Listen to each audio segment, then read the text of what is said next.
Hi,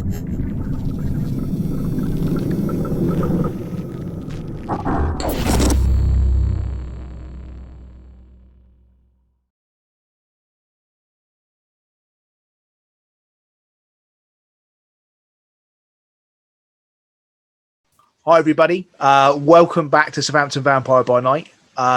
So I'm Mark. I'm the project lead here, and I'm joined today with Stu. If you'd like to introduce yourself, mate. Hi, I'm Stuart, or Mr. B, content creator for Southampton Vampire by Night and long-term vampire fan. So basically today, me and Stu are going to sit down. We're kind of having that kind of informal chat between us, and I'm going to be asking Stu a question that's a little bit personal, and that is... So, Stu, mate, you've been involved in Vampire LARP now for 20 years. Well, yeah, 50, it is 20. No, it's 20 years now. I've been involved in it for for a lot longer than you were, and you've been involved. Yeah. Thanks for that. There are people watching this video who weren't born when I started playing Vampire LARP, mate. Thanks very much. Exactly. So you're the perfect person to ask this question to. Okay, so.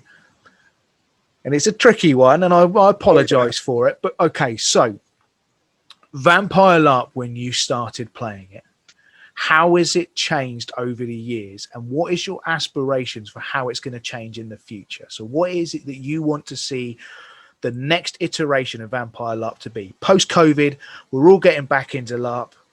What is it that you kind of want to see? Where does it come from? Where do you want it to go? That is... Yeah, that's a pretty deep question, man. That's like that's a catch me off guard question. What was it like when I started playing? Yeah. When I really started playing, it was a bunch of university students going down a pub and pretending to be vampires for the evening, and kind of tapped into that like late 90s alt metal goth crowd, and yeah, it was just a laugh. It was just a giggle. It was just having fun and stuff. It wasn't serious. We made up our own rules for the game. We didn't have a rule system. It was run much like a LARP combat system in that, you had real-time fights with full contact weaponry and stuff. Players, players, it was a bit more light-hearted.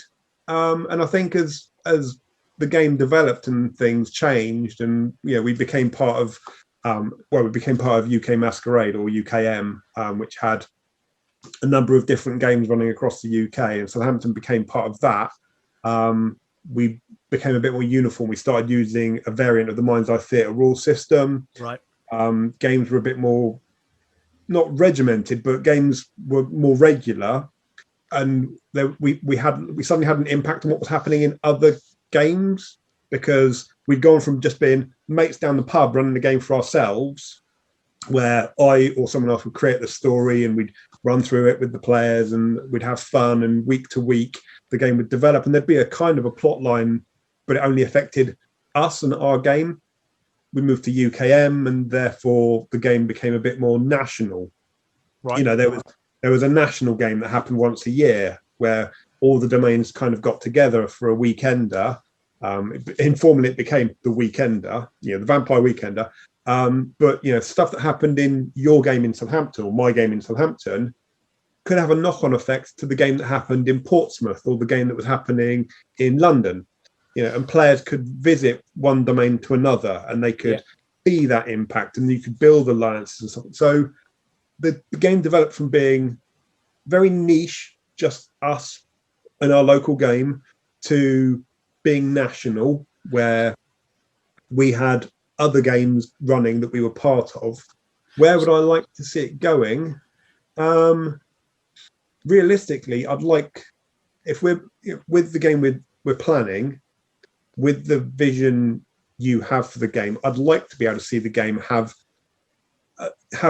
impact in an international way, in that, and eventually have something that we run, maybe something that we run in our game, that we create, some plot line that we do, have an impact that actually is registered in some way across the meta, as it were. So we've done this thing and it gets like popped into into some kind of content whereby it's like, oh, this happened, and it was a big deal.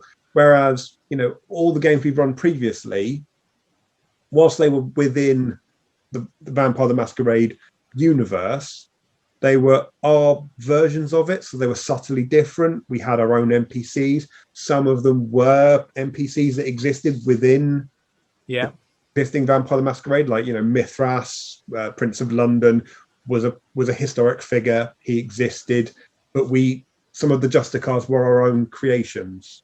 So we had Justicars that were created for the game specifically, that weren't canon, as it would call we'll call it canon. They weren't the canon Justicars and stuff like that. Changes that occurred within the game, we could ignore them in our old game system, because we could say, okay, we don't like that change, we're just going to ignore that, we'll do something differently. I think by moving to V5 and moving forward, I think the game will go back to being within the canon, because it's going to be a whole new game, new sort of setting with the V5 stuff, the new timeline. It will go back to being set in a canon universe, and so I'd hope that things we do might have an international reach if we had an international player base, which is a big ask. But if we go from having a game that runs once a week, a few people having a laugh down the pub, to a game that runs maybe initially a couple of games, when we get back to being post-COVID, we have a couple of big games, and they're big games, so you can try and bring in a larger crowd, and do something that could feel like it has international reach. I think would be where I'd see it going. Personally, I wouldn't want to go back to running a weekly game, as we said, a thing for a very, very long time. But I want to see a game that has far-reaching implications. And I got to admit, I'd agree with you on that. I think that's something that's kind of needed, because from somebody who's been playing your game or playing in Vampire LARP for 15 years, I've noticed that it became insular. Yeah. Where the people I knew that played Vampire LARP were the people that I played Vampire LARP with. I was unaware of other Vampire LARP societies out there. I was, because I'm playing this game and I'm enjoying this game, and we're good. Yeah. But over the years, that player base, because we've got older, has dwindled. It's gone from, you're looking at 150 players at an open down to 60. And I've seen the decline in the player base, and it's not, and there are new players joining, but it was kind of dying out. And that was one of the things that motivated me, and that kind of thing of going, do you know what? There's loads of other LARPs out there. There is a community. The problem is, at the moment, that community isn't talking to each other. Some are, but not a lot. So making that aspiration of making the game international, or having something that we can put into the pot in a way that other people can have a play with, I think it's a fantastic idea, and something that will help bring the kind of community together, because that's what we need. And you've also just touched upon my other aspiration for the game, because you're talking about like how things would decline because the game's been long running and players would come and go. People grow up, have kids, move on, etc. Leave town, leave the country, move away. I would like this version, Southampton Vampire by Night. I would like it to be very open and easy for new players to the game, and new players to LARP, and people who don't know anything about Vampire to get into it and play it. I'd like it to be very welcoming and easy for someone to pick up and go, what's this about? I could get involved in that. I don't want to be at the point where someone picks us up and goes, what's that about? Oh, well, hang on a second, I need to know about these 13 clans and these 3 factions and these secret hidden organizations. I want to have it so that someone could literally pick up a basic look at our game and go, that's something I could be involved in. That's the political game for me. That's the social game for me. That's a game where I could get, I can do my own personal inter-character drama with other characters, and that's where my fun's going to be. and the international thing's good because, it'd be nice to have a player come to your game and leave and go somewhere else and say, I was at that game, this happened, it was fab, you should come along and play that game. They've got another game going in 3 months' time. Yeah, try and get on the list for it. It'll be great. I want it to be easily approachable. I want it to be friendly. I want it to be a game that players, are welcome to and feel welcome and listened to as well. Yeah, that's important. I mean, at the end of the day, I've been preaching about this for ages, but new players is so important, and catering for new players. It is a daunting hobby to get into.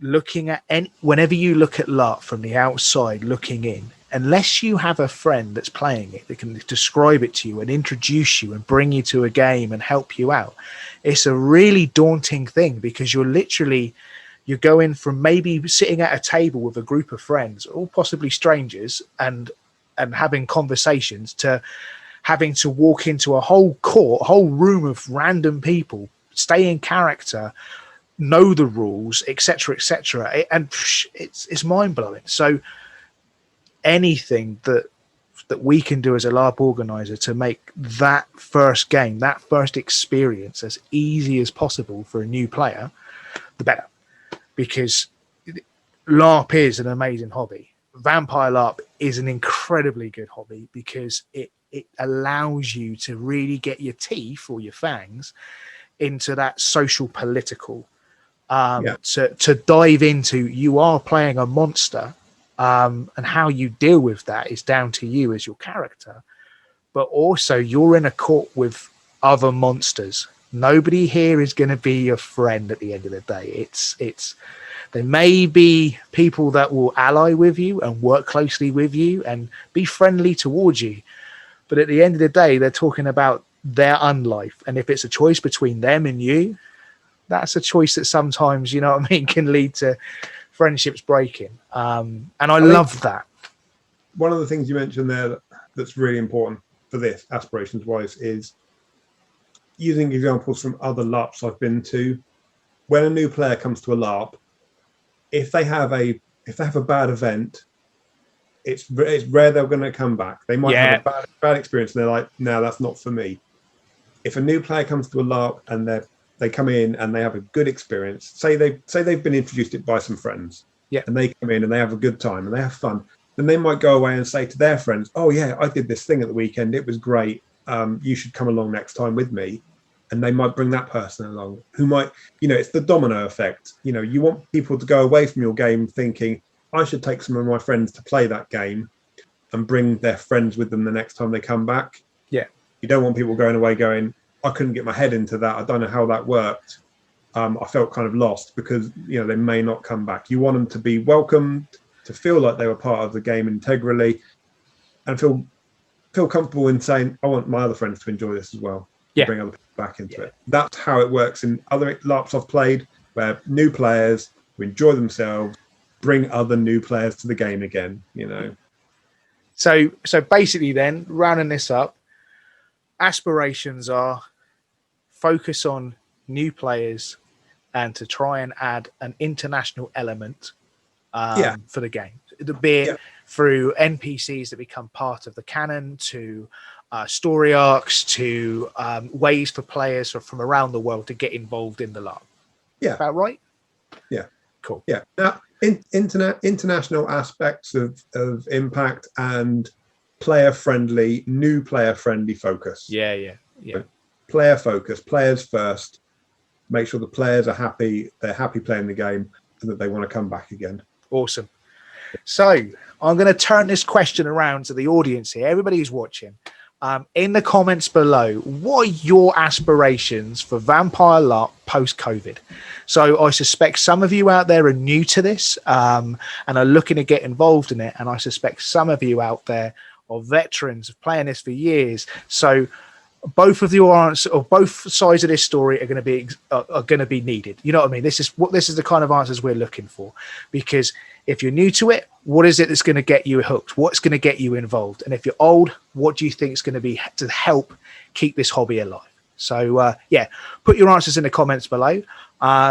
thanks again for joining us. And Stu, thanks for coming along and answering these questions. Sorry I threw you under the bus a bit at the beginning. No, that's all right, so anytime you want to, I'll be happy to throw you under a bus again later on.